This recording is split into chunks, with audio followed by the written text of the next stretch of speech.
Muy bien, pues vamos a continuar con el programa.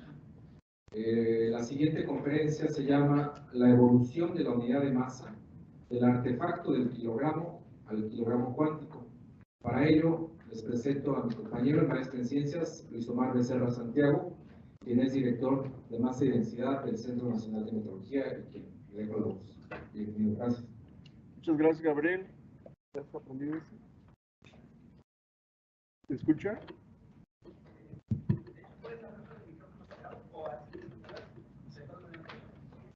¿Sí? ¿Sí se escucha? ¿Ya está aprendido? Ok. Bueno, buenos días a todos. Ya les hablaron acerca de los cambios del Sistema Internacional de Unidades, pero de todos los cambios yo me voy a concentrar en la unidad de masa, que es el kilogramo, y que fue realmente una de las unidades que detuvo el cambio, ¿no? Fue de lo más complicado realizar la unidad de masa para poder redefinir el kilogramo. Bueno, vamos a iniciar con esta frase de Lord Kelvin, que dice: a menudo digo que cuando puedes medir aquello de lo que estás hablando y expresarlo en número, sabes algo al respecto.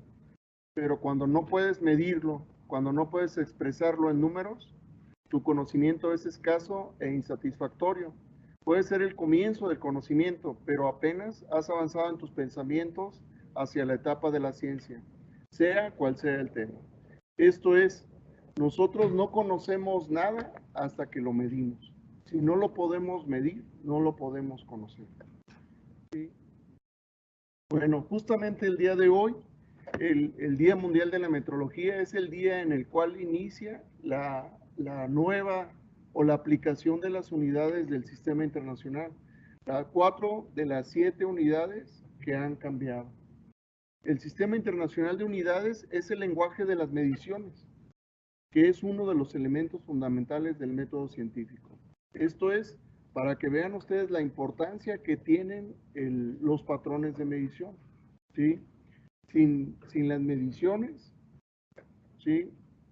O sin las medidas no tenemos mediciones, y sin las mediciones no podríamos tener el método científico. Fue en 1799 cuando se establece el sistema métrico decimal en Francia, que es el origen del Sistema Internacional de Unidades. En 1960 toma la forma actual, el sistema internacional, se vuelve realmente de ser un sistema francés a un sistema internacional, y es en el 2018 cuando se redefinen 4 de las 7 unidades fundamentales o de las unidades de base del sistema internacional. Y el día de hoy, 20 de mayo, es cuando entran en vigor las definiciones de dichas unidades. Vamos a iniciar con cómo estaba el kilogramo antes de la revisión del sistema internacional. Ustedes pueden verlo aquí, ¿sí? Tenemos el Kelvin, el segundo, el metro, el kilogramo, la candela, el mol y el ampere. Y cómo se relacionan o se relacionaban entre ellas. El kilogramo se utilizaba para la realización de varias de estas unidades de base, por ejemplo en el ampere, ¿sí? Que ya David les habló un poco acerca de la balanza del watt, ¿no? Y bueno, esa es parte del uso que tenía el kilogramo. Algo muy importante que podemos establecer aquí también es que en el sistema anterior de las unidades, las 7 unidades de base tenían una incertidumbre, digamos, privilegiada con relación a las unidades derivadas. Esto es, si el kilogramo tenía una incertidumbre de la definición de 0 y los patrones secundarios, que eran los patrones nacionales del orden de unas partes en 10 a la menos 8, ninguna unidad derivada del kilogramo podía tener incertidumbres del orden de 1 por 10 a la menos 8. Eso es parte de la trazabilidad que se tenía o que se tiene todavía en estas magnitudes. Y esto nos daba una clasificación, nos daba las unidades de base con una incertidumbre muy pequeña y las unidades derivadas con una incertidumbre más grande que las unidades de base. Eso de alguna manera las clasificaba, ¿no? Una unidad derivada nunca podía compararse con una incertidumbre, en incertidumbre estoy hablando, con las unidades de base. Vamos a ver, para establecer un patrón de masa, ¿qué era lo que se tenía, digamos, de conocimiento? Y era la masa desde el punto de vista de Newton, ¿no? O la masa desde el punto de vista newtoniano. Isaac Newton publicó en 1687, perdón, ¿sí? En su Principio Matemática, aparecen dos expresiones de la masa que son fundamentalmente distintas. Una que es la segunda ley de Newton, la fuerza es igual a la masa por la aceleración, y la otra es la teoría de la gravitación universal. En la primera, la masa es, o el efecto de la masa es una resistencia al movimiento, es una masa inercial. La otra, la masa gravitacional, dependiendo de los valores de masa, era la atracción entre dos cuerpos. ¿Sí? Por lo tanto, para crear un patrón de masa desde el punto de vista newtoniano de la inercia es necesario tener una fuerza conocida. Y eso lo sabemos o lo sabe la humanidad desde hace mucho. Quizás esta representación la han visto en muchos lados, ¿no? Y se puede ver aquí en un papiro de 1300 antes de Cristo, donde se tiene la representación de una balanza, donde el dios de la muerte Anubis vigila en la balanza donde pesaban los corazones. Aquí está representado un corazón y esta es la pluma de la verdad. ¿Sí? En base a ello, pues, era como el día del juicio para los egipcios, pero lo que estaban haciendo era pesar por un lado el corazón y por un lado la pluma de la verdad. Y lo que se tiene es una balanza. Y esa balanza hasta nuestros días todavía se utilizan las balanzas romanas. ¿Sí? Y ese es el punto de vista que se tenía. Un patrón de masa que generara una fuerza conocida. Bueno, durante mucho tiempo se tenían patrones de este tipo, ¿sí? En las diferentes regiones. Entonces en Europa se usaba mucho uno que le llamaban la pila de Carlomagno. La pila de Carlomagno era una serie de patrones que representaban diferentes valores de medida de masa. Y bueno, como los romanos dominaron Europa durante mucho tiempo, pues este patrón de masa se utilizó en Europa. Y fueron justamente la pila de Carlomagno la que se utilizó para ajustar el kilogramo de los archivos, que era justo en la Revolución Francesa cuando iniciaba el Sistema Internacional de Unidades, en aquel tiempo el sistema métrico decimal. Y el kilogramo de los archivos se fabricó en 1799, materializando la masa de un decímetro cúbico de agua a su máxima densidad. Digamos, internacional, aunque no fue realmente el primero. Primero teníamos la Grave, ¿sí? Que se fabricó también en Francia. Después se hizo un submúltiplo que le llamaron el Gravet. El Gravet que después fue el gramo y que era 1 centímetro cúbico de agua congelada. Y bueno, como resultó muy pequeño para la mayoría de las mediciones, utilizaron el kilogramo, ¿sí? Que era 1000 veces el gramo. Y por eso es el origen de que nuestra unidad tenga en el nombre uno de los múltiplos de la unidad. Sin embargo, el kilogramo no es un múltiplo de la unidad, es la unidad, el kilogramo, y el gramo es un submúltiplo de masa. ¿De acuerdo? Bueno, entonces, esta es el kilogramo de los archivos. Del kilogramo de los archivos, una vez en 1889, que se estableció o se realizó la Conferencia General de Pesas y Medidas, se sancionó el prototipo internacional del kilogramo como la unidad de masa del entonces sistema métrico decimal. Esto es, el kilogramo internacional es una de varias copias que se fabricaron del kilogramo de los archivos, ¿sí? Se fabricaron alrededor de 40 copias y el más parecido al kilogramo de los archivos fue el que se tomó como el kilogramo internacional. Y una vez que se definió el kilogramo internacional, se definió esta como la unidad de masa. Toda la masa igual a 1 kilogramo era justamente eso, 1 kilogramo. Toda la masa igual al kilogramo internacional era 1 kilogramo. Por supuesto, esto implicaba que todo aquello que fuera el doble de la masa del kilogramo internacional, estamos hablando entonces de que eran 2 kilogramos. Y lo que fuese la mitad serían 500 gramos y así sucesivamente. ¿Sí? Pero fue una definición y una definición de un artefacto. Por cierto, el kilogramo internacional está fabricado en una aleación de platino-iridio. 90% platino, 10% iridio. Porque el kilogramo de los archivos representaba, también tenía esa, digamos, no era platino puro, tenía un porcentaje de platino. Y estas copias del kilogramo fueron lo más parecidas posible al kilogramo de los archivos. El kilogramo internacional, que hasta el día de hoy representa el valor de masa de 1 kilogramo por definición, se mantiene en París, Francia. En algún lugar del mundo se tenía que tener, ¿no? Y bueno, como todo se originó en Francia, se tenía en París, en las afueras de París, en Sèvres, Francia, en la Oficina Internacional de Pesas y Medidas, que es el pabellón de Bretteville. Ahí se tiene el kilogramo internacional y sus 6 copias oficiales. Por supuesto, este kilogramo, como es un artefacto, no se utiliza continuamente, sino se utiliza eventualmente. Únicamente se utilizaron, o se utilizó en 3 comparaciones, ¿sí?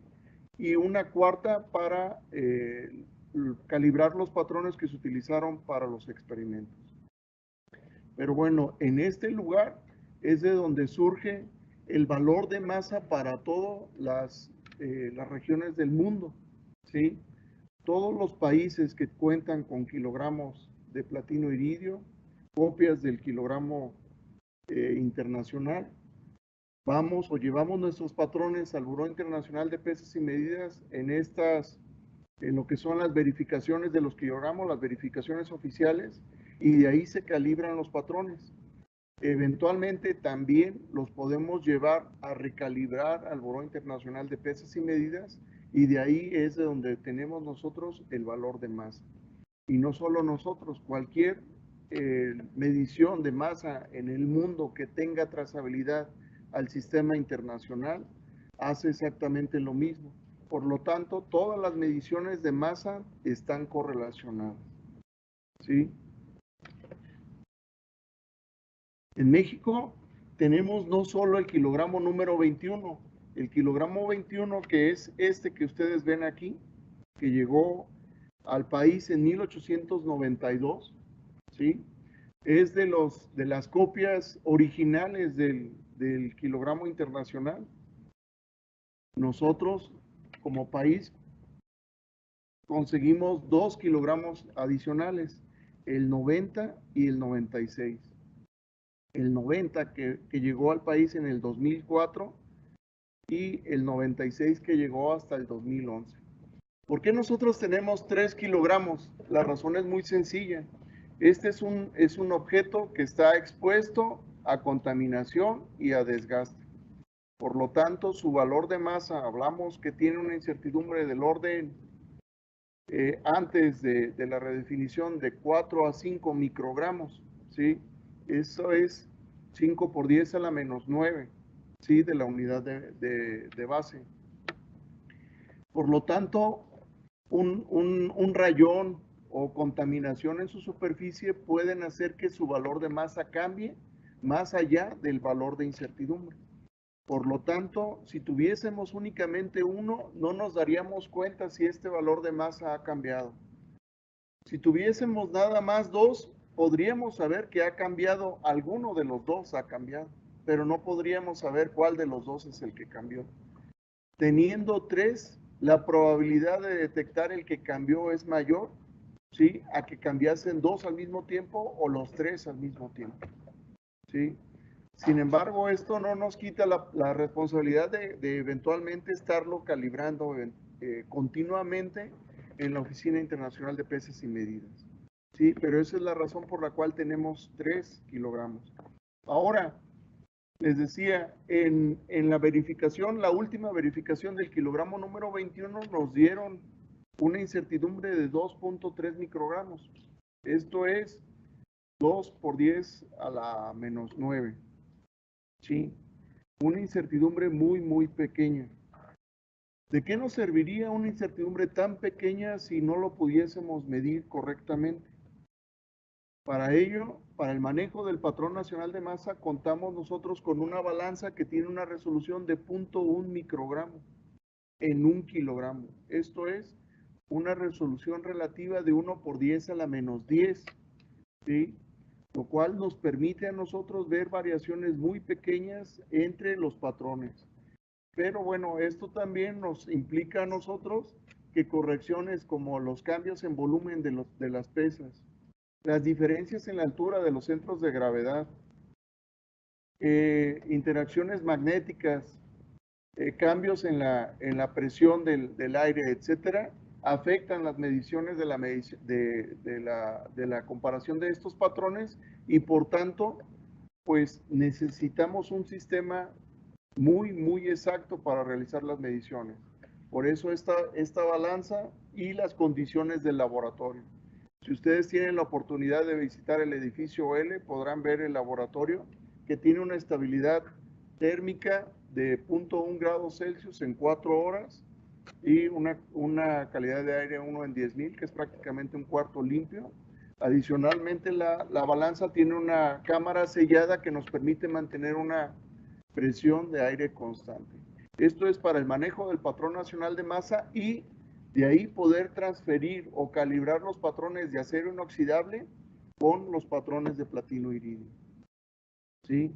Estos patrones de acero inoxidable es una necesidad que nosotros tenemos porque recordemos que el mayor uso que tienen las pesas, los patrones de masa, es calibrar instrumentos para pesar y la referencia en la medición o en la calibración de las balanzas o los instrumentos para pesar es el acero inoxidable, ¿no? Entonces tenemos que hacer este cambio lo más pronto posible para poder mantener la incertidumbre apropiada. Bueno, esta es la carta de trazabilidad hasta el día de hoy. Del kilogramo internacional se calibra el kilogramo número 21. Del kilogramo número 21 se hace la calibración, ¿sí? Del kilogramo internacional al kilogramo número 21, que es el patrón nacional de masa. Del patrón nacional de masa se calibran los patrones de acero inoxidable y de ahí viene la cadena de trazabilidad hasta llegar a los instrumentos para pesar. Desde clase 1, que son los de mayor exactitud, hasta los clase 4. Todos dependiendo del uso que van a tener, por supuesto, es la incertidumbre que se requiere. Y los instrumentos para pesar o las balanzas, de acuerdo a su fabricación, pues tienen una clase de exactitud y es la incertidumbre requerida en la calibración. Pero cada uno de estos instrumentos tiene una pesa apropiada para realizar la calibración y esta es la cadena de trazabilidad. Y lo que comentaba hace un momento, la incertidumbre relativa del kilogramo internacional es 0, es una definición, por lo tanto no tiene incertidumbre. El kilogramo número 21 en el momento de la última verificación tenía 2.3 microgramos, ¿sí? Que son 2.3 por 10 a la menos 9. Y de ahí la incertidumbre va creciendo, aquí ya estamos a la menos 8 y bueno, llegamos del orden de a la menos 6, ¿no? En muchos de los casos. Esto da, por supuesto, un orden en las mediciones, pero también una muy buena limitante. O sea, no hay mediciones en balanzas que se puedan hacer del orden de 1 por 10 a la menos 8. No es posible. ¿Por qué? Porque los mejores patrones, ¿sí? Con los de donde se procede la trazabilidad en masa, tienen esa incertidumbre. Y, ojo, las unidades derivadas de la medición de masa, dígase, por ejemplo, volumen, en las cuales los volúmenes se calibran haciendo mediciones de masas de agua en recipientes, la incertidumbre también es acorde a esto. Por lo tanto, los recipientes volumétricos tendrán incertidumbres que pueden oscilar del orden de 1 por 10 a la menos 6 o partes por millón, pero no del orden de las mediciones de masa, ¿sí? Si nosotros vemos las pesas comerciales, ¿cuál es la incertidumbre de las pesas comerciales, aquí las tenemos. La línea esta de abajo es la incertidumbre relativa de las pesas clase E1, que son las de mejor clase de exactitud que existen en el mercado. Y pueden ver que después de 100 gramos, la incertidumbre relativa va creciendo. De tal forma que en 2 miligramos la incertidumbre relativa es prácticamente de 1 por 10 a la menos 4. Y de 100 gramos hacia arriba tenemos incertidumbres del orden de 1 por 10 a la menos 7. O sea, este es un efecto debido al escalamiento de las pesas. Yo, como la definición es 1 kilogramo y para poder calibrar pesas de bajo valor nominal, o sea, de 1 miligramo, tengo que hacer comparaciones entre pesas. Y cada comparación va incrementando la incertidumbre. Por otro lado, cuando se escalan hacia arriba, también se va incrementando la incertidumbre. Sin embargo, el efecto no es tan grande ahí. ¿Sí?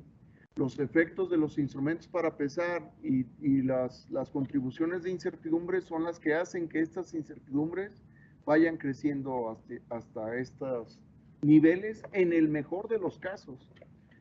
¿Sí? Porque puede haber incertidumbres ya del orden de 1 por 10 a la menos 2, que es un 1% en las clases de exactitud más baja.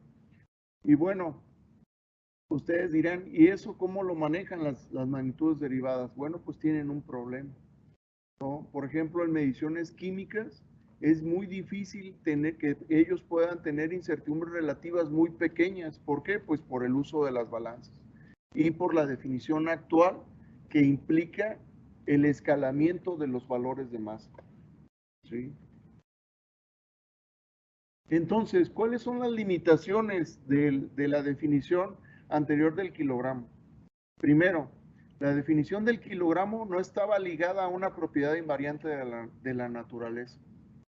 La definición del kilogramo estaba ligada al valor de un objeto físico que estaba sujeto a todos los riesgos que tienen los sujetos físicos. La masa del prototipo internacional presentó cambios con respecto a la masa de sus copias. Cada que se comparaba, resulta que las copias habían variado. Sin embargo, es de esperarse que variaran todas, no solo las copias, también el kilogramo internacional. Por lo tanto, ahí tenemos una situación muy importante. La incertidumbre de nuestros kilogramos no era una incertidumbre completa, únicamente era una incertidumbre debida a la repetibilidad, pero no tenía las incertidumbres de deriva. El prototipo y sus copias ganaban masa con el tiempo y la perdían cuando los lavaban para utilizarlos en comparación. Esto es, había o existe todavía un proceso de lavado de las copias de los kilogramos que es prácticamente un proceso artesanal que se realiza o se realizaba con, digamos, gente muy experimentada. El último que yo recuerdo que la realizaba en estas copias era Richard Davis. Sin embargo, pues era una persona. Y nada nos garantizaba que al nivel del microgramo quedaran los valores completamente constantes. Por otro lado, la definición del kilogramo no podía ser realizada independientemente del prototipo internacional. Todos los valores de masa, todos, si queríamos ligarlos o que tuvieran trazabilidad al sistema internacional, tenían que ser ligados al kilogramo internacional. ¿Sí? Y mediciones de masa de partículas en escalas microscópicas con trazabilidad al kilogramo internacional es o era altamente insatisfactorio. Esto no se podía realizar. Entonces, la masa del carbono 12 solo podía hacerse ciertas estimaciones utilizando el número de Avogadro, pero la masa de átomos individuales no se podía hacer de buena forma. Bueno, esta es una gráfica donde podemos ver la deriva de los kilogramos. Esto es en 1889 cuando se calibraron todos los kilogramos y bueno, ninguno de ellos obviamente tenía una deriva. Ahí se calibraron todos al mismo tiempo. Después, 60 años después, se pudo ver una variación de aproximadamente 80 microgramos entre ellos, entre el valor más pequeño y el valor más grande. Obviamente todos están referidos al kilogramo internacional, pero como les comento, nada nos garantiza que el único que se mantuvo estable era el kilogramo internacional. 100 años después podemos ver que la tendencia se mantenía y en el 2014 que se hizo la calibración extraordinaria de los kilogramos, se pudo ver también que se mantenían estas diferencias. Entonces, esto es una prueba de que el kilogramo estaba variando. Y ojo, les recuerdo que el kilogramo o la masa es una de las magnitudes de base. Hay las unidades derivadas que dependían de ella y que tampoco podían tener una incertidumbre tan pequeña porque justamente los valores no repiten o no les repetían. ¿Sí? Estoy hablando de presión, las magnitudes eléctricas, incluso cuando querían hacer las mediciones de las constantes. Los que estuvieron en la plática anterior, David les mencionaba que no se podía medir bien la constante de Planck. Bueno, quizás la razón es esta, ¿no? ¿Por qué? Pues porque las mediciones estaban ligadas al kilogramo. Aún así, es la última de las unidades del sistema internacional que se mantuvo como un artefacto. Es el símbolo del sistema internacional de unidades, el kilogramo. Él y el metro fueron los que se fabricaron en aquel tiempo y solo el kilogramo duró digamos, se mantuvo firme por más de 100 años, casi 130 años y con excelentes resultados, porque no podemos decir que no se pudo avanzar la ciencia. Digamos, llegamos a la luna, hicimos muchas cosas con este kilogramo. ¿Sí? Vemos, por ejemplo, que en física, química y astronomía, los valores de masa solo pueden ser trazables al kilogramo del orden de 10 nanogramos hasta 1000 toneladas, por ejemplo. Fuera de eso ya es muy difícil poderlo ligar al valor del kilogramo, o sea, hacer escalamientos para medir la masa del Sol con trazabilidad al kilogramo es muy, muy complicado.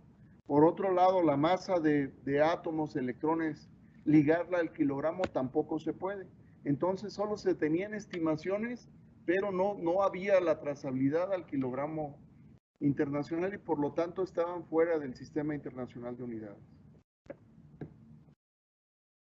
Bueno, fue del 13 al 16 de noviembre del 2018 en la reunión de la Conferencia General de Pesos y Medidas cuando se tomó la decisión de realizar el cambio en el Sistema Internacional de Unidades, donde estas 4 unidades cambiaría, una de ellas sería el kilogramo. Y es justamente el día de hoy, el 20 de mayo del 2019, en el Día Mundial de la Metrología, cuando entran en vigor estas definiciones. Y el cambio, como ya se los explicaron, incluye que cada una de las unidades del sistema internacional estará ahora ligada a constantes, algunas de ellas constantes fundamentales de la naturaleza, entre ellas el kilogramo, la constante de Planck. Entonces vamos a ver el cambio en la definición del kilogramo. Para eso tenemos que entender ahora ¿cómo se ve en la física moderna ahora la masa? La masa, Max Planck en 1900 propuso la expresión para la energía de los osciladores a nivel atómico e incluso a microescala, en la cual la energía se encuentra restringida únicamente a ciertos valores. Esto nosotros, nuestra percepción física no lo vemos. Sin embargo, a microescala, el mundo no es continuo. El mundo está pixeleado, por así decirlo, ¿no? Ahí es donde interviene esta constante. Aparece por primera vez la constante de Planck. Perdón. La energía está relacionada con un número cuántico, la constante de Planck y la frecuencia. En 1905, Albert Einstein formuló su teoría de la relatividad especial en donde se relaciona la masa en reposo de una partícula y su energía total.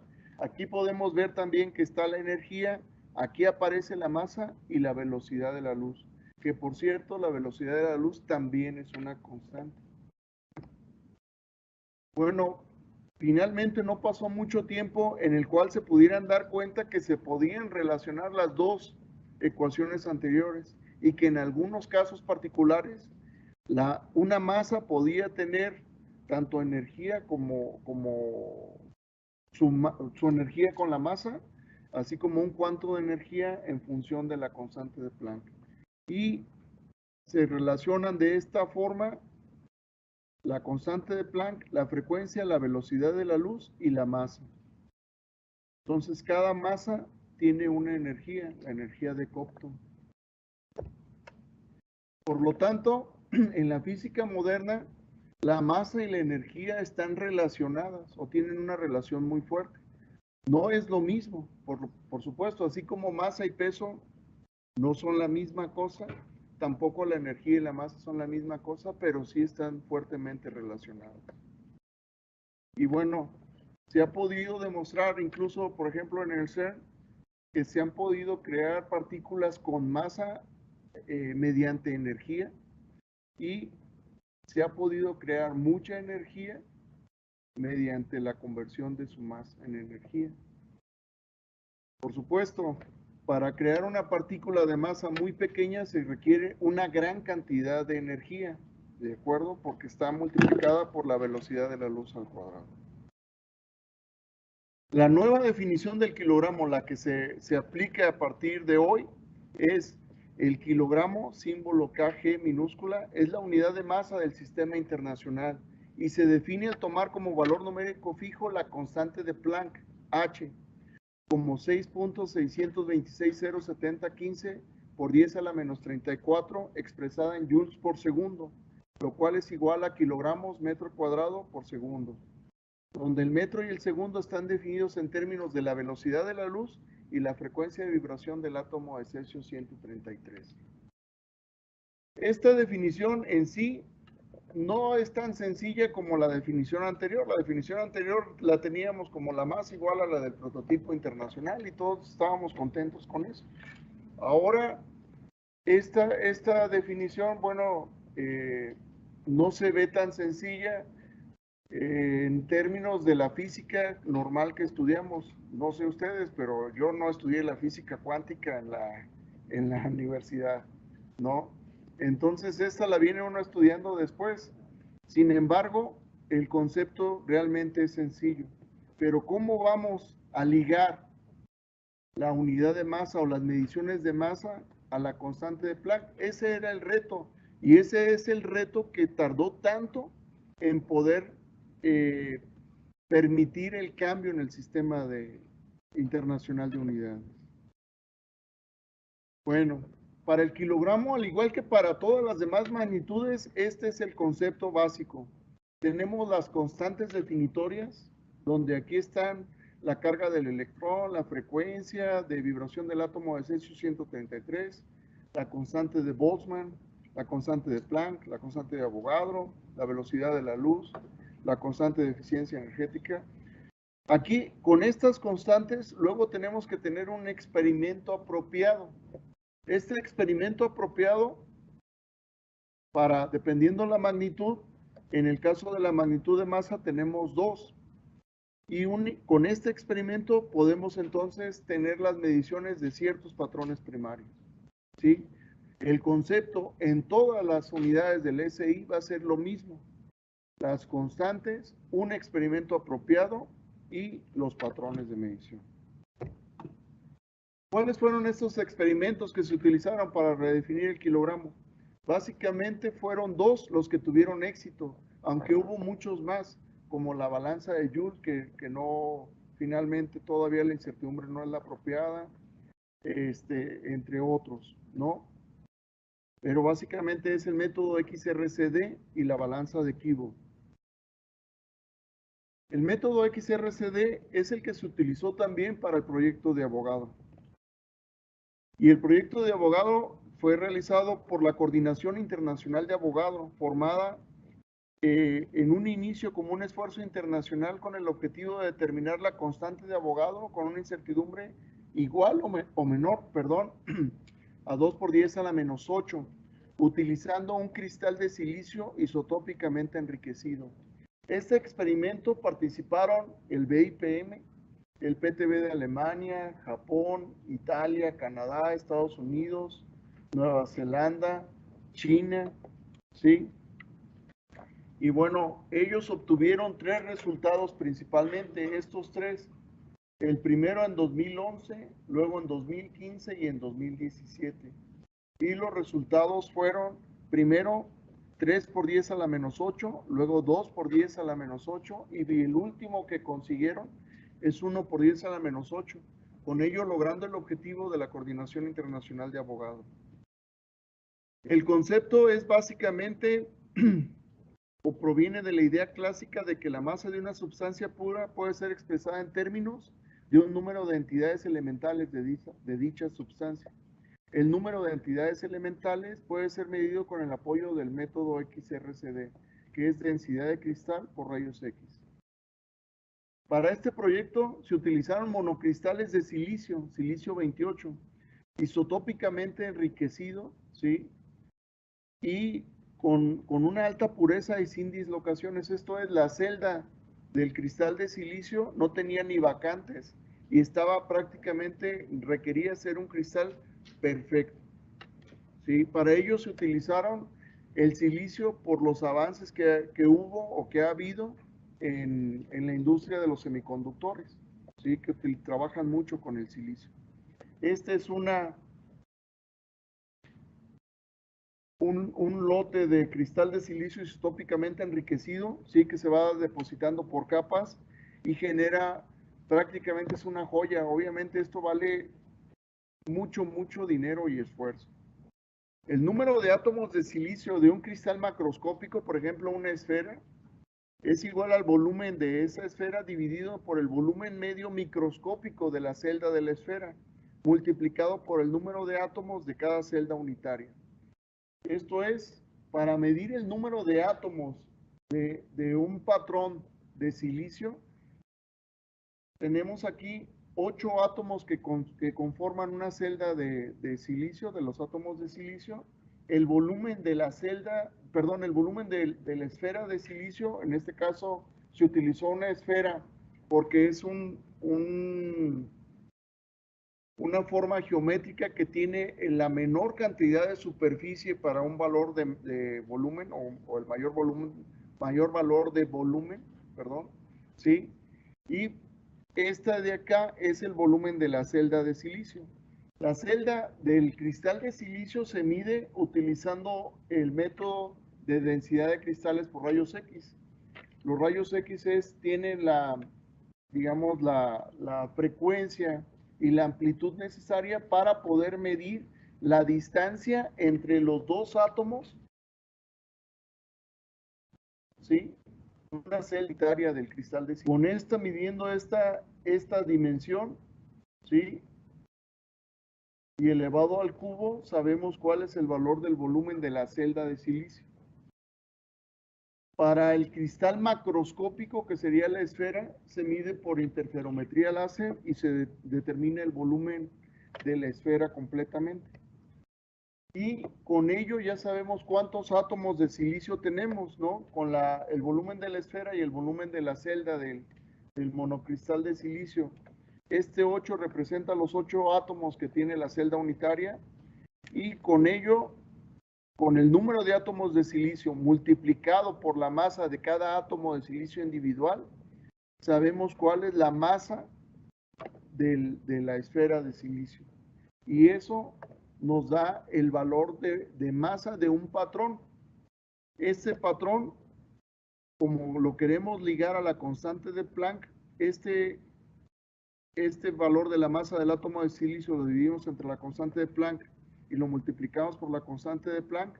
Y esta es la forma como vamos ahora a tener la masa de las esferas de silicio ligado a la constante de Planck y sería una realización primaria de 1 kilogramo o de un valor de masa.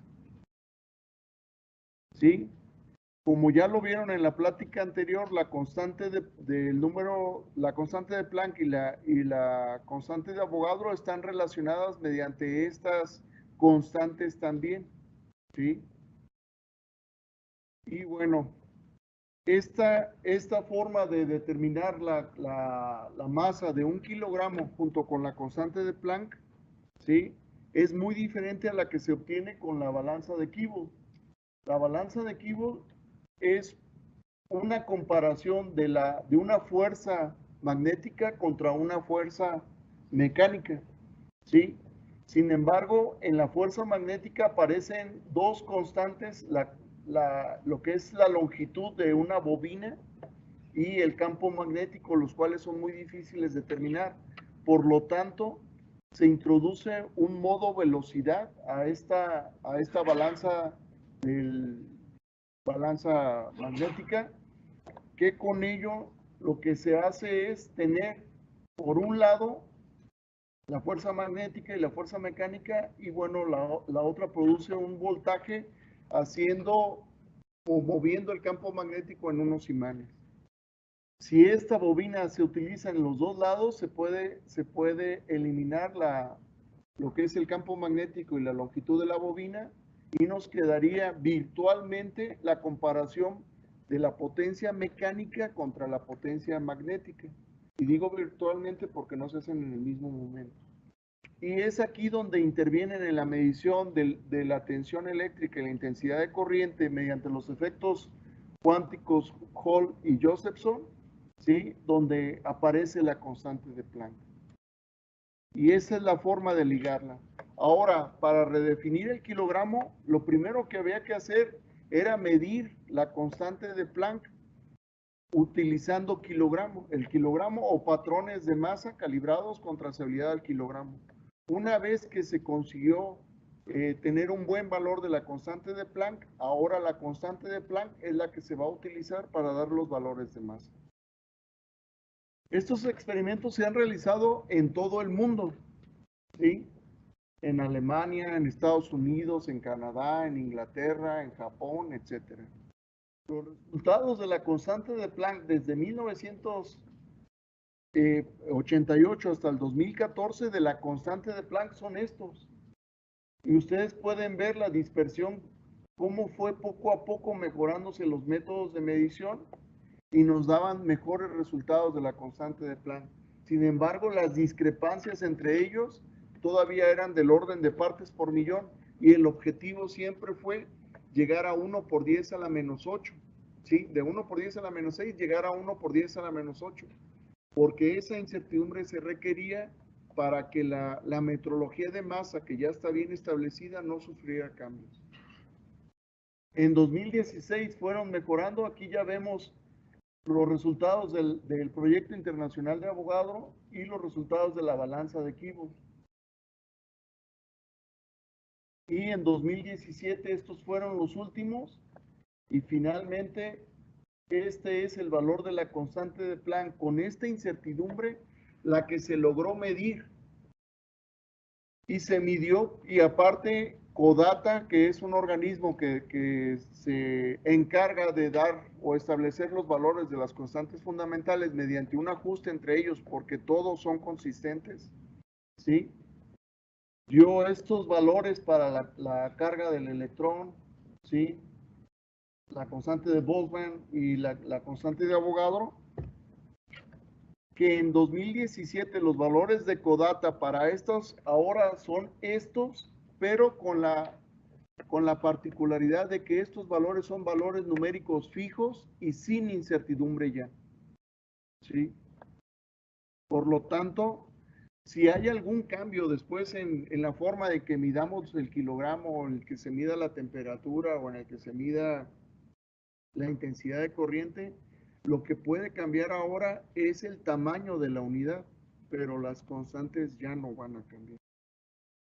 ¿Qué implicaciones tienen estos? Primero, la definición del kilogramo ya no está ligada a una constante universal.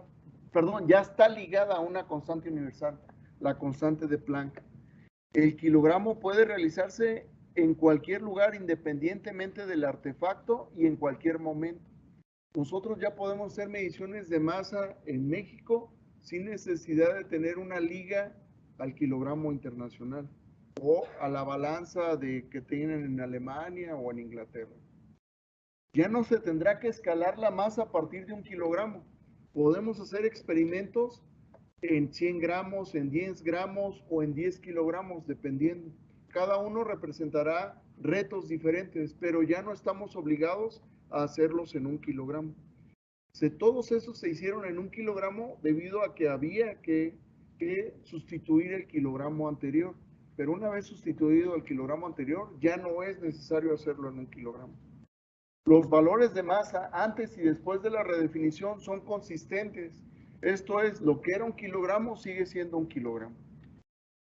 Los equipos que están calibrados y con certificado vigente siguen en el mismo estado de calibración. O sea, no, a partir de hoy vamos a tener que volver a calibrar todo. Los certificados que estén calibrados siguen en estado de calibración. Los programas de recalibración tampoco tienen que verse afectados por este cambio porque los resultados son consistentes. Y las magnitudes son derivadas de masa y todas en general, en teoría, ahora pueden realizarse o ser medidas con la misma incertidumbre relativa que las unidades de base. Este es un esquema de trazabilidad ahora, a partir de hoy, que sería la constante de Planck, un método apropiado, patrones primarios y las mediciones en las pesas comerciales. En el CENAM, ¿cómo será? Bueno, tenemos la posibilidad de realizar experimentos como la balanza de Kibble o las esferas. El Buró Internacional de Pesas y Medidas tiene la instrucción de mantener un conjunto de patrones de masa cuyos pesas sean calibradas con los diferentes experimentos disponibles y de ahí podríamos obtener el valor al patrón nacional de masa o directamente con algún experimento. Todas esas posibilidades existen. ¿Sí?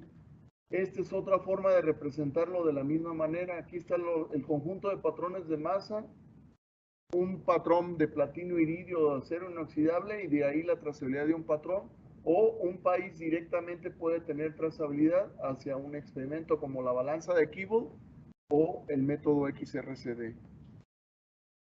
Bueno, en esta nueva era del Sistema Internacional de Unidades, recuerdan ustedes que esta es la carta de trazabilidad o el esquema de trazabilidad. Ahora vamos a poder tener, por ejemplo, balanzas de Kibble en el cual se puedan calibrar pesas clase 2 y de ahí seguir la cadena de trazabilidad, o calibrar patrones donde se calibra una balanza y hacer mediciones de masa directamente, o directamente hacer mediciones de masa de algunos objetos particulares en balanzas de Kibble. En el CENAM estamos desarrollando una balanza de Kibble de mesa que tiene 10 gramos de capacidad y esperamos que tenga una incertidumbre de 1 por 10 a la menos 6. Esto en valores pequeños resulta un gran salto en incertidumbre comparado con lo que actualmente se tiene debido al escalamiento. Bueno, en las unidades de base y unidades derivadas, al fijar el valor de las constantes definitorias, o sea que ya no tengan incertidumbre, se tiene el efecto de que en principio el concepto de las unidades de base y derivadas no se requiere más. Se mantienen por una cuestión que tiene que ver con la ISO 80000, donde ahí se establecen sistemas de magnitudes, pero ya no es necesario, únicamente se conserva, digamos, por el uso que actualmente tiene, ¿no? Y pueden ser construidas incluso las unidades derivadas de la misma forma con las constantes definitorias, de la misma forma que como pueden ser construidas las unidades de base del sistema internacional. Se mantiene la clasificación en el SI por utilidad y por razones históricas, así como para mantener la consistencia con el sistema de magnitudes de la ISO 80000, lo que les comentaba. Entonces, en el actual SI tenemos como magnitudes de base el tiempo, la longitud, la masa, la corriente eléctrica, la temperatura termodinámica, la cantidad de sustancia y la intensidad luminosa. En el nuevo SI, aun cuando las unidades de base son las mismas, de fondo están otras, las que tienen las constantes definitorias, que es la frecuencia, la velocidad, la acción, la carga eléctrica, la capacidad calorífica, la cantidad de sustancia y la intensidad luminosa. ¿Sí? Esas son las magnitudes de las constantes definitorias. Estos valores ahora son valores numéricos fijos y no tienen incertidumbre. Por lo tanto, un kilogramo, por ejemplo, expresado en términos de las constantes definitorias, sería este valor. Es un valor numérico fijo, ¿sí? Ahora no estamos tan familiarizados con ellos, nos resultan un poquito extraños los valores, pero es este valor veces la constante de Planck, la frecuencia de vibración del átomo de cesio 133, dividido entre la velocidad de la luz al cuadrado. Esto es un kilogramo, ahora definido en función de constantes fundamentales. Fíjense que el mol está definido en términos de la constante de Avogadro, pero la candela está definida en términos de la frecuencia, la constante de Planck y la constante de eficacia térmica. Y bueno, las unidades derivadas sería lo mismo. Voy a hablar de la de densidad, que yo tengo el patrón de densidad también. Y este valor, es un valor numérico fijo, definido también en función de la constante de Planck, la frecuencia del átomo de cesio 133 y la velocidad de la luz. ¿Qué diferencia hay entre el kilogramo y la densidad? En el anterior, mucha. Ahora, en teoría, no tanto.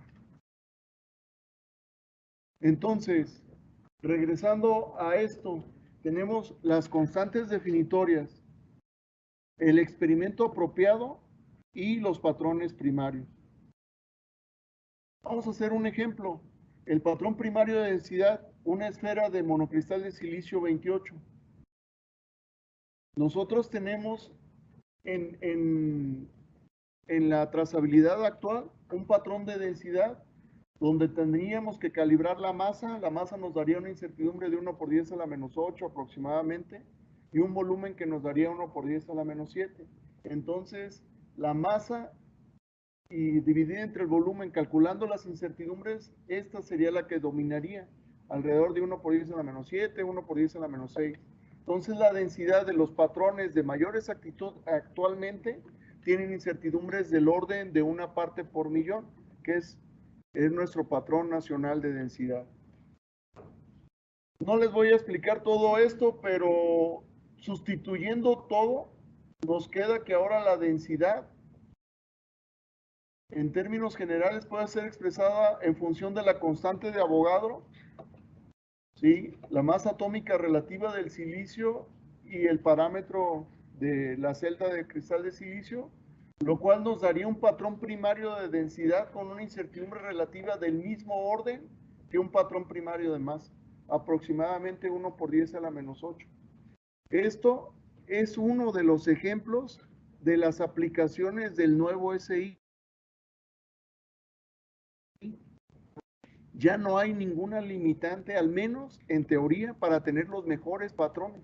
La limitante, como siempre, va a ser el dinero, el tiempo y nuestro ingenio. Pero yo creo que nuestro ingenio no tiene límites, más bien va a estar en el dinero, ¿no? Y en el tiempo también. Bueno, la única base para creer en las ciencias naturales es la idea de que sepamos o no, las leyes generales que rigen los fenómenos del universo son necesarios y constantes. Esto lo dijo el Marqués de Condorcet, ¿sí? En 1790, ya en aquel tiempo, cuando estaban hablando de los orígenes del Sistema Internacional de Unidades, ya se hablaba de que existían esas constantes. No las conocíamos y todavía no las conocemos al 100, pero ya las hemos definido y ahora ya no nos importa, ¿no? Tienen un valor numérico fijo. Muchas gracias por su atención.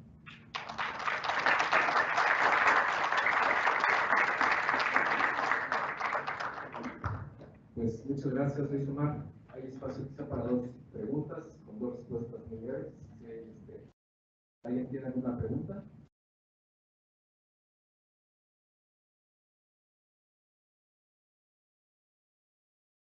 Gracias, buen día. Antes que nada, felicitarle por su ponencia, está muy completa, pero me queda una pequeña duda, a ver si usted nos puede apoyar. Cuando hablamos del método de la espera de fracción de rayos X, hay un cociente de volúmenes entre la celda habitable y la esfera.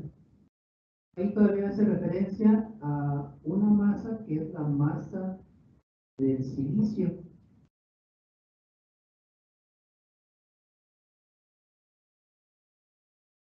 Sí, bueno, por el tiempo, incluso me pasé un poquito, no lo expliqué completamente, pero la masa atómica del silicio se puede determinar ahora con una medición de frecuencias. Se han reportado valores de la masa de un átomo de silicio, incluso un átomo de cesio, 133, donde los enfrían y luego los excitan con un haz de luz, ¿sí? A una cierta frecuencia. El cambio en su frecuencia va a depender justamente de la masa de este átomo. Y de ahí es donde ahora, mediante una relación que incluye la constante de Planck, se puede determinar la masa de un átomo con una incertidumbre del orden de 1 por 10 a la menos 9, con trazabilidad ahora, a partir del día de hoy, al Sistema Internacional de Unidades. ¿Una otra pregunta?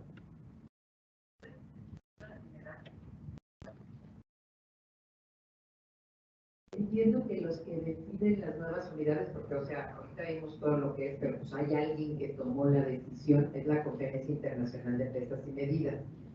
A mí me gustaría que nos pudieras decir para todos quién la integra y si hay algún como procedimiento, porque yo entiendo que estaba el procedimiento de Joule de la densidad y ganó quién vota, cómo se integra, cuál es el proceso, porque la verdad es que cuando nos dicen va a cambiar la definición, bueno, ¿y a quién se le ocurrió, quién lo decidió?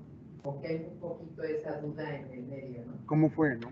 Bueno, en realidad la decisión fue la Conferencia General de Pesas y Medidas. Obviamente, esta tiene la recomendación del Comité Internacional de Pesas y Medidas. La Conferencia General de Pesas y Medidas está integrada por los países miembros del Tratado del Metro. Y el Comité Internacional de Pesas y Medidas está integrado por personas. Si no me equivoco, son 18 personas. Entre ellos, el doctor Ismael Castelazo, que es director de aquí del Senado. Y fue anteriormente el doctor Nava y el doctor Vallarta, ¿no? 3 miembros del CIPM hemos tenido en México. Bueno, el CIPM escucha las recomendaciones de los comités consultivos.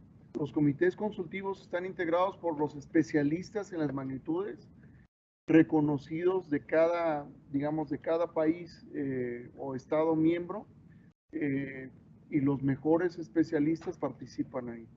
Nosotros en México tenemos la fortuna de estar representados en la mayoría de los comités consultivos, incluyendo el comité consultivo para la masa del CCM, donde ahí se tomaron las determinaciones, así como también cuáles eran los requisitos que se tenían que cumplir de todos los experimentos para que pudiera ser satisfactoria una nueva definición, ¿no? Los requisitos que se establecieron en su momento en las CCMs, en los comités consultivos para la masa, fue el nivel de incertidumbre, la diferencias máximas que podían existir entre los resultados del proyecto de Avogadro y de las balanzas de Kibo, entre otras cosas. Pero más o menos es así. Técnicamente son los comités consultivos, dan la recomendación al CIPM y el CIPM a la Conferencia General de Pesas y Medidas, y es ahí donde se toma la decisión oficial. Cualquier comité que se mejora puede proponer, ya se estudió que no hay un tiempo para estar cambiando. Se establecen ciertos lineamientos en cuanto a los tiempos. Por ejemplo, para hubo una ruta crítica. Sin embargo, se complicó en muchas ocasiones porque los resultados no daban, ¿no? Y no son experimentos realmente sencillos de reproducir. Por ejemplo, lo del proyecto de Avogadro, las esferas, producir el material, después fabricar las esferas prácticamente perfectas, después medirlas. Al momento creo que solo hay una medición independiente del parámetro de red. Las demás son mediciones relativas. Eso pone cierto presión, sin embargo, estaban las mediciones de la balanza de Kibo, ¿no? Y el ajuste que hace CODATA, porque hay otras mediciones para otras constantes que luego están relacionadas con la constante de Planck, y que bueno, todos los resultados son manejados por CODATA y los resultados que tenemos son consistentes entre todas. Muy bien, pues muchas gracias. Le agradecemos a Luis Omar de su excelente plática. Y obviamente también a ustedes su participación. Para continuar con el